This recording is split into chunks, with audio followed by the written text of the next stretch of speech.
अस्सलाम वालेकुम student, welcome back. आज की इस वीडियो में हम बात करते हैं heat capacity and change of state. इससे पहले लेक्चर में हमने बात की थी स्पेसिफिक हीट कैपेसिटी और अब इस लेक्चर में बात कर रहे हैं हीट कैपेसिटी की। देखिए, हम प्रीवियस लेक्चर को थोड़ा रिव्यू कर लेते हैं। स्पेसिफिक हीट कैपेसिटी, ये मेरा प्रीवियस लेक्चर है।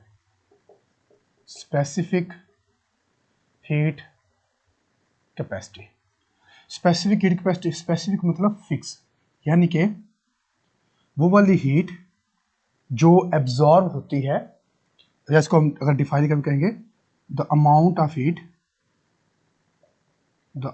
Of heat required to increase temperature of mass of 1 kg for 1 Kelvin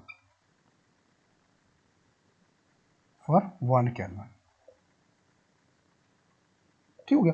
उस अमाउंट ऑफ हीट को हम बोल देते हैं स्पेसिफिक हीट कैपेसिटी। इसके अंदर देखें, हमारे पास जो स्पेसिफिक मतलब फिक्स, इसके अंदर जो मैस है ना, वो हमने 1 kg फिक्स किया हुआ है कि मैस हमारे पास 1 kg ही होना चाहिए। अगर हम बात करें हीट कैपेसिटी की, तो हीट कैपेसिटी को हम कहते हैं द अमाउंट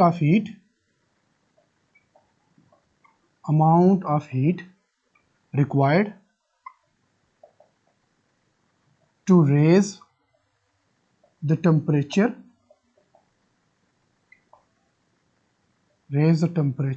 of 1 Kelvin। ठीक हो गया। इसके अंदर अगर आप देखें तो हमने मैस की बात नहीं की। इसके अंदर इनफैक्ट मैस जितना भी हो, 1 kg हो, 2 kg हो, हाफ kg हो, जितना भी मैस हो, हमें उससे कोई लेना देना नहीं है, क्योंकि ये हीट कैपेसिटी, इसके अंदर हम मैस को फिक्स नहीं करते। जबकि जो स्पेसिफिक हीट कैपेसिटी है, इसके अंदर लफ्ज है स्पेसिफिक का मतलब होता है फिक्स। तो इसके अंदर हम मैस को फिक्स करेंगे कि 1 kg ही हो। अगर हम कहें ना मैस 2 kg, उसको हम डील नहीं करेंगे।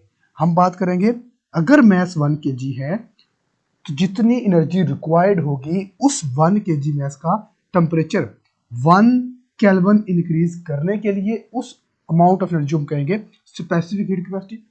और इसमें हम कहते हैं कि मैस हमारे पास जितना भी हो, हम इसको मैस से कोई लेना देना नहीं है। हम सिर्फ कहते हैं कि जो हमारे पास रिक्वायर्ड अमाउंट है ना, जो हमारे पास रिक्वायर्ड सब्सटेंस है, हमने उसका टेम्परेचर 1 केल्विन इंक्रीज करना है, और जितनी हमें हीट रिक्वायर्ड होगी, जितनी हमें एनर्जी रिक्वायर्ड होगी, इसको बोलेंगे हीट कैपेसिटी। बस ये फर्क है, इसमें और कोई फर्क नहीं है। अच्छा, दोनों को हम थोड़ा सा कंपेयर भी कर लेते हैं। तो अमाउंट ऑफ हीट को हम लिखते हैं क्यू के साथ, और हमें पता है कि जो क्यू होता है वो डायरेक्टली प्रोपोर्शनल होगा टेम्परेचर के। ठीक है, अगर हम कहें चेंज इन हीट तो डायरेक्टली प्रोपोर्शनल होगा चेंज ऑफ टेम्परेचर के। इसके अंदर हम मैस को डिस्कस नहीं कर रहे हैं, इसलिए हम मैस की बात नहीं करेंगे। उसको कहेंगे Q, del Q is equal to C del T. तो यहाँ से हम अगर सी निकालें तो हम कहेंगे del Q divide by del T is equal to C. अगर इसमें बात करें तो हम इसमें कहते हैं डेल क्यू डायरेक्टली प्रोपोर्शनल है डेल टी। ये हम एक्चुअली में पिछले लेक्चर में पढ़ चुके हैं, मैं इसको सिर्फ रिव्यू कर रहा हूँ, दोनों को कंपेयर कर रहा हूँ। और फिर हम कहते हैं del Q directly proportional mass के। इसमें मैस को हम ऐड करते हैं एडिशनल में, क्यों? क्योंकि इसमें मैस फिक्स है, इसमें मैस नहीं लेकर आते क्योंकि इसमें मैस की बात नहीं हो रही। तो इसको दोनों को कंबाइन करेंगे तो del Q proportional M del T. तो इसको हम कहेंगे del Q equal C M del T. अगर हम सी निकालें तो हम कहेंगे del Q divide by M del T is equal to C. अच्छा, दोनों फार्मूला में सिर्फ एक फर्क है, और वो है मैस का। इसमें मैस नहीं है और इसमें मैस है। ठीक है, अगर हम इसके यूनिट की बात करें तो इसका यूनिट हम फार्मूला से निकालते हैं। सी क्या है? सी हीट कैपेसिटी है, और इसमें सी क्या है? इसमें सी स्पेसिफिक हीट कैपेसिटी है। सिर्फ ये फर्क है, क्योंकि इसमें मैस है तो स्पेसिफिक है, इसमें मैस नहीं तो हीट कैपेसिटी है।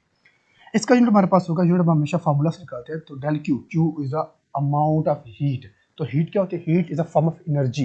तो हीट का यूनिट क्या होगा? एनर्जी का यूनिट जो होता है जाउल। तो हम कहेंगे इसका यूनिट होगा हमारे पास C is equal to joule per temperature, temperature को होगा केल्विन। इसको यूं लिख लें या फिर जाउल पर केल्विन। अगर इसमें यूनिट की बात करें तो हम कहते हैं क्यू का हमारे पास होगा joule divide by M is a mass, तो ये जगह केजी, डेल टी इज हो जाएगा टेम्परेचर, सॉरी केल्विन, टेम्परेचर में तुम्हारे पास होगा केल्विन। इसको यूं लिख लें या फिर यूं लिख लें, जॉल पर केजी पर केल्विन। ठीक हो गया। फर्क क्या आ रहा है, इसमें हमारे पास केजी नहीं है, मैस नहीं है, इसमें हमारे पास केजी है, मैस है, सब ये फर्क है। ठीक हो गया। चलिए नेक्स्ट हमारे पास है change of state. Change of state का क्या मतलब है कि स्टेट की मैटर की एक स्टेट को दूसरे स्टेट में कन्वर्ट करना। जैसे कि हम कहते हैं अगर हम बात करें ना, हमारे पास सॉलिड है, सॉलिड को हम कन्वर्ट कर सकते हैं लिक्विड में, कर सकते हैं, बिल्कुल कर सकते हैं।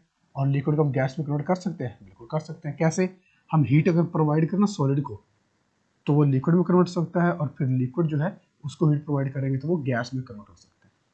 ठीक है, अगर हम हीट प्रोवाइड करें, अगर हम हीट अप करें, ठीक है, अगर हम इसको हीट अप करें तो हम उसको उसकी स्टेट को चेंज कर सकते हैं। अच्छा, ये स्टेट हम रिवर्स भी कर सकते हैं।